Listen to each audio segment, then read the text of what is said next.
you are learning Power BI, then this is the series for you. Start from video 1 to learn all the basic concepts of Power BI. This particular series had more than 150 plus videos to teach you each and every concepts around DEX, around Power Query, so that you can enhance your skills in Power BI. Subscribe to the channel. Hello and welcome to another video of beginner tutorial series, and in today's video we are going to discuss one Power Query function which is list.anyTrue. Let's jump on to the definition and check it out. List.anyTrue, we have to provide a list, and inside that list is going to check is anything is true. If anything is true, then it's going to return as true. If everything is false, then it's going to return as false. It's kind of a OR operation which we wanted to do the AND operation. You have list dot all true. So let's jump onto the Power BI and try this out, as we need to try this out on Power Query. So from under the home tab we need to go transform data, and we will reach to Power Query. Once we reach to the Power Query, we can create a new blank file to test this. So blank query, so using the blank query we are going to test it. So new source blank query, and in that blank query we can rename it by right click and rename, let's say any true, and in the any true, let's open the advanced editor. In the home tab you have an option, or on the right click, and first give a list, and let's give this list as true. It need to be all small, true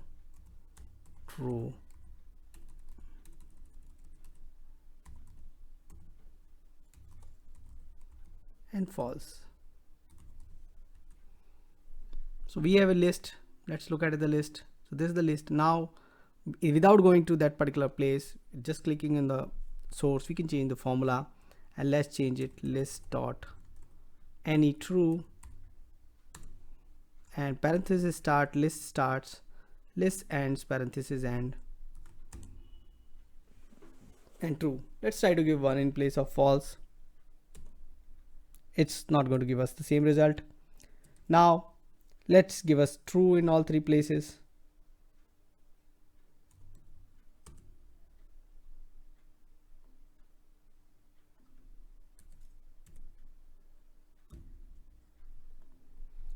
It's true. Let's give false. At all other places, other one it's true. Let's give false at all the places it's false. Let's give the condition 1 equal to 2. All are false, it's true. 1 equal to 1, it's true. So it's true. Now where do we use this? What could be the practical application? Now the practical application could be when we actually go ahead and do it on, let's say we want to create here a column and want to check is there any subject where we got, let's say 100 marks. We have 5 subjects. In any of the subject have we got 100 marks? We want to check that out. So we can put or we can use list dot any true. So we'll try to use list dot any true. So we say add column, and we say custom column, and we say any true 100%. Any true, which is, so we say list dot any true,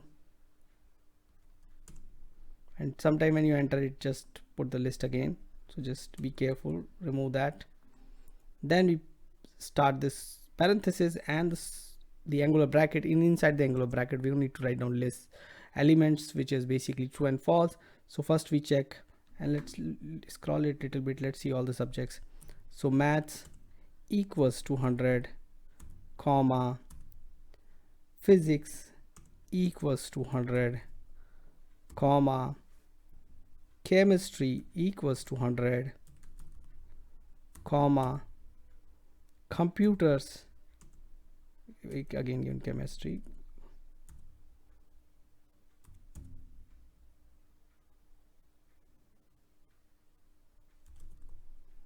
computers equals to 100, comma English equals to 100. Then we close the angular bracket, then we close the parenthesis. There is an issue here, we have double of this one. Now the issue is resolved, everything is fine, any true, okay. And we see first one is true because it has 100 marks in computers, and we see this one is true because it has 100 marks in physics. All other are false because they don't have 100 marks. Now we can have greater than 90, less than 90, this, that. We can have all different kind of conditions what we want, and we can use it. So now, this is how we're going to use the list dot any true. So go ahead and try that out, and do let me know what else you want me to cover in this particular series. Thanks for watching this video. Thank you. Keep watching, keep asking questions in comments, subscribe to my channel and press the bell icon so that you can get notification for new videos. Thank you.